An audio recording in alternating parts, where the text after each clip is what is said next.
اور اسی کے پاس غیب کی کنجیاں ہیں جن کو اس کے سوا کوئی نہیں جانتا، اور اسے جنگلوں اور دریاؤں کی سب چیزوں کا علم ہے، اور کوئی پتا نہیں جھڑتا مگر وہ اس کو جانتا ہے، اور زمین کے اندھیروں میں کوئی دانہ اور کوئی ہری یا سوکھی چیز نہیں ہے مگر کتاب روشن میں لکھی ہوئی ہے۔ اور وہی تو ہے جو رات کو سونے کی حالت میں تمہاری روح قبض کر لیتا ہے، اور جو کچھ تم دن میں کرتے ہو اس سے خبر رکھتا ہے،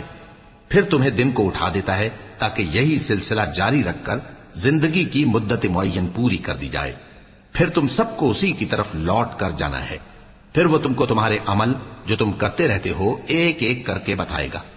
اور وہ اپنے بندوں پر غالب ہے اور تم پر نگہبان مقرر کیے رکھتا ہے، یہاں تک کہ جب تم میں سے کسی کی موت آتی ہے تو ہمارے فرشتے اس کی روح قبض کر لیتے ہیں اور کسی طرح کی کوتاہی نہیں کرتے۔